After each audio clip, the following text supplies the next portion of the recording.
Good morning, fam. Pastor Jason here. I'm currently sitting on my back porch listening to the birds. The sun is coming up behind me. It's a beautiful day, and I hope that wherever you are, whether you're watching this at your home around the computer screen or the television, or you're out going for a jog or a walk and you're listening to this on a podcast, I hope this finds you well. I know that we are in the midst of very trying circumstances and a trying season in the world right now with the rise of COVID-19 and self-quarantining, and everybody's out of toilet paper and hand sanitizer, and it just feels like there's a lot of stress and anxiety that are creeping in.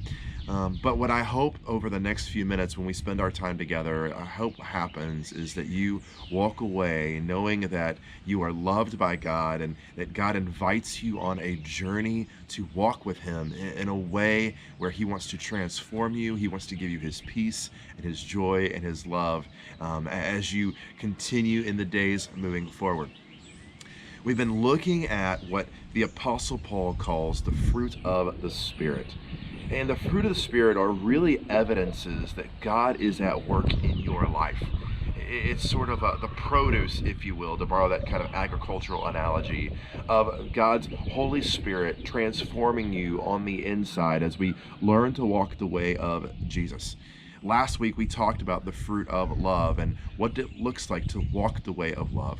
And today I want to tackle another one. It's kind of the next on that list, which is the fruit of joy, or learning to walk the way of joy. Joy right now, especially in our present cultural climate, seems to be a very elusive thing. A sociologist and rabbi named Edwin Freeman says that joy, the absence of joy, is due to what he calls chronic anxiety. He talks about the elements of chronic anxiety, things being like blame displacement. There's a sense of not wanting to sit in our suffering, but trying to find a quick fix for it, and things like that, a reactivity to life. But he says that the way of getting out of that is through being what he calls a non-anxious presence. Now, it's incredibly difficult to be a non-anxious presence, especially in light of our present circumstances. I mean, one of the things we see is that anxiety disorders are some of the most common mental illnesses currently plaguing America. We see that 40 million adults, roughly 20% of the world's or of America's population, currently suffer from a chronic anxiety disorder. That's about 1 out of every 5 people. On top of that, 22% of millennials, 32% of adolescents, and 42% of college students currently suffer from some sort of anxiety disorder. We see, statistically speaking, that women are twice as likely to suffer from anxiety as men, and over 31% of adults say that at some point in their life, they either have or currently are experiencing chronic anxiety disorders. The idea of being a non-anxious presence seems almost like a joke. It's impossible to do that. But Jesus actually has something to say about this. He speaks into this in John chapter 15, and he says the solution to being a non-anxious presence is practicing what he calls abiding.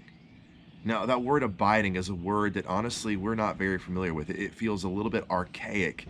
It's not a word that we use in our everyday language. And the word abiding simply means to make your home in or to dwell in. He says this in John chapter 15, starting in verse 4. He says, "Abide in me, and I in you. As the branch cannot bear fruit by itself unless it abides in the vine, neither can you unless you abide in me. I am the vine, you are the branches. Whoever abides in me and I in him, he it is that bears much fruit. For apart from me you can do nothing. If anyone does not abide in me, he is thrown away like a branch and withers, and the branches are gathered, thrown into the fire, and burned. If you abide in me and my words abide in you, ask whatever you wish and it will be done for you. By this my Father is glorified, that you bear much fruit, and so prove to be my disciples. As the Father has loved me, so I have loved you. Abide in my love. If you keep my commandments, you will abide in my love, just as I have kept my Father's commandments and abide in his love. These things I have spoken to you, that my joy may be in you, and that your joy may be full. The invitation of Jesus is to abide in Him, to make our home, our dwelling in Him. And it's always an invitation that Jesus extends to us to follow Him on the way. And so, what I want to do right now is I want to give you 3 practices of abiding.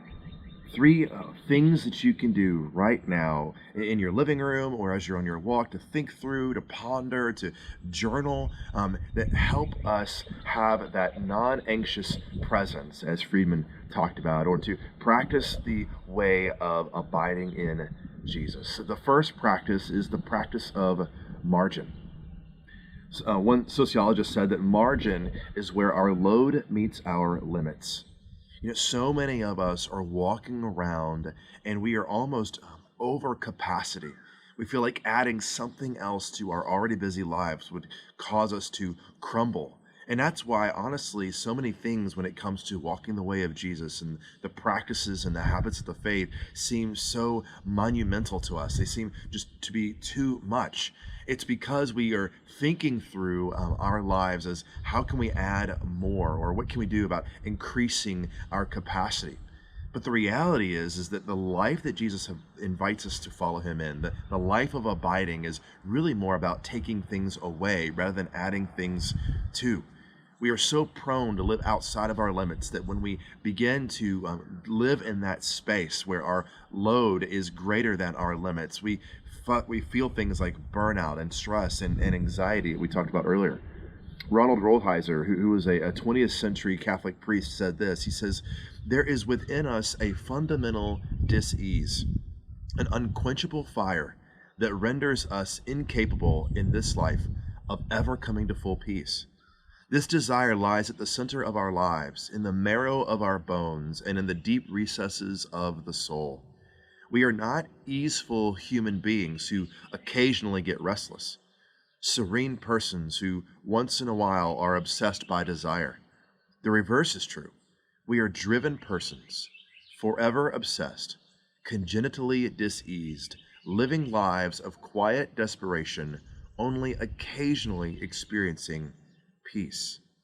I feel this in my own soul. I'm a very driven person. I like to make goals and make plans and try to do everything I can. And I have a hard time saying no to people or things, especially if I feel like they will help me as a person or us as a church grow.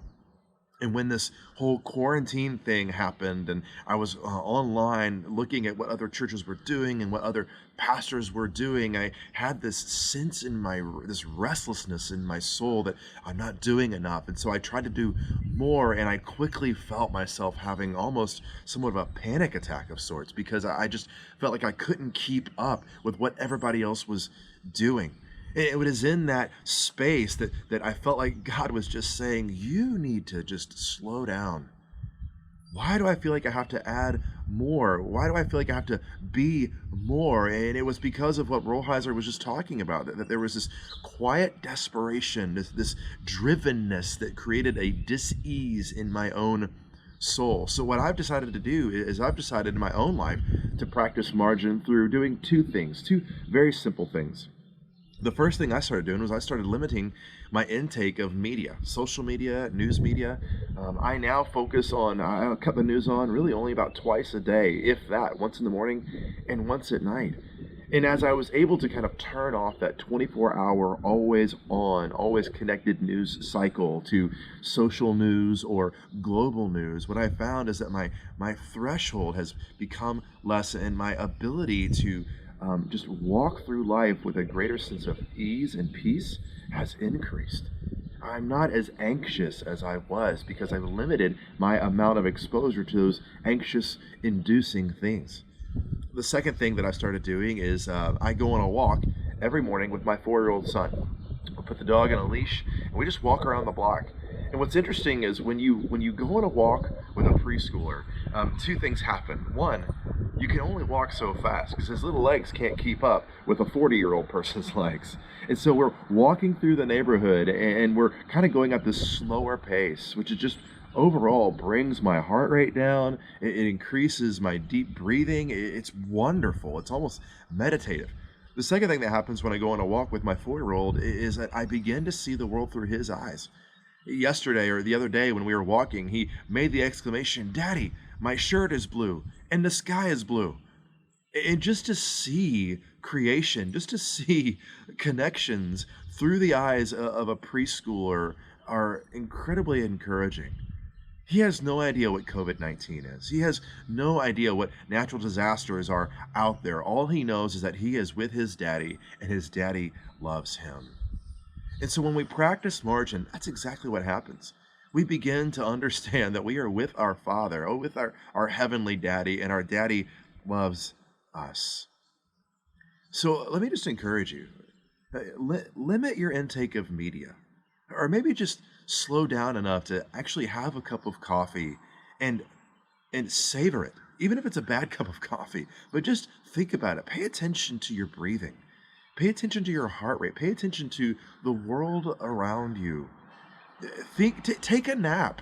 Use the time that you are normally using to uh, go to work or go to the store if you're self-quarantining, to just be at home and just be at ease and practice this discipline of margin.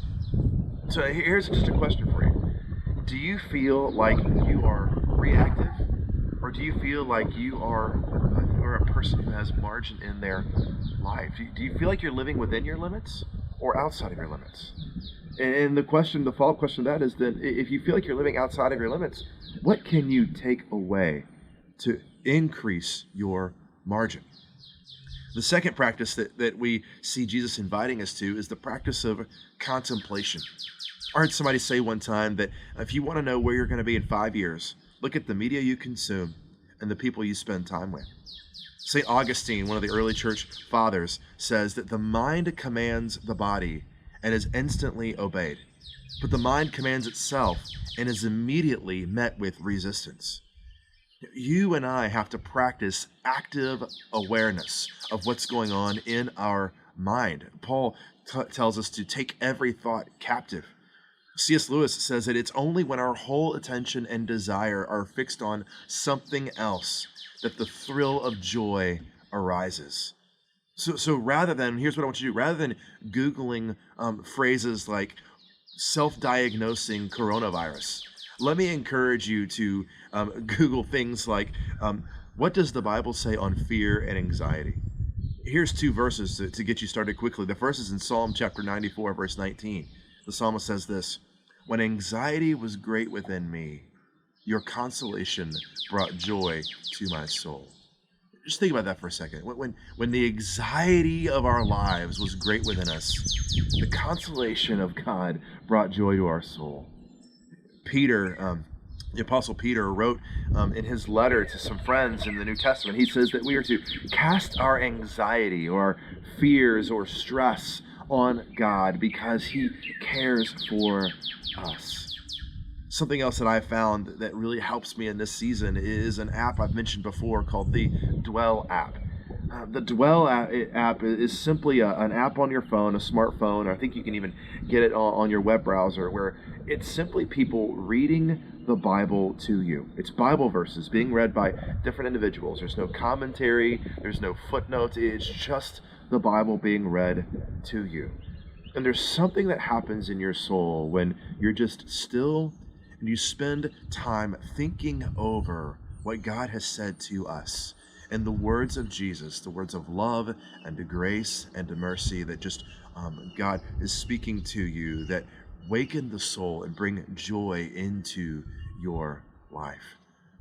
The third practice that I want to encourage you to do is the practice of koinonia. Now, koinonia is a Greek word that your Bible may translate as fellowship or community. It's actually a closeness that comes from being in the presence of like-minded people. It's that sense that you get when you are in the same room with somebody who knows you, and you don't even have to say a word. There's just something about the being togetherness that creates a beautiful peace and joy in the moment. John the apostle, he writes this in First John chapter 1. He says, "That which we have seen and heard we proclaim to you also, so that you too may have fellowship," that word koinonia, "with us. And indeed our koinonia, our fellowship, is with the Father and with his Son Jesus Christ." Then he says this, he says, "And we write these things to you so that our joy may be complete." Let me just encourage you. Spend some time today, or maybe over the next couple of days. Just pick up the phone and just call up somebody who maybe is that person in your life, that person who is a person of joy or a person of peace, and just check in on them. And then just be honest about what's going on in your own life.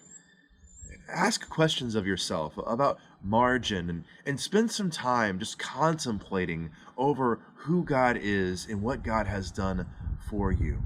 And as we do this, what we will discover about our own lives is that we will become that non-anxious presence as we learn to abide in the way of Jesus. Well, friends, it is with great joy that I am able to just say that I love you, and I can't wait to see you face to face. But until then, may the Lord bless you and keep you. May he make his face to shine upon you and be gracious to you and give you his peace. Hope Church, you are sent.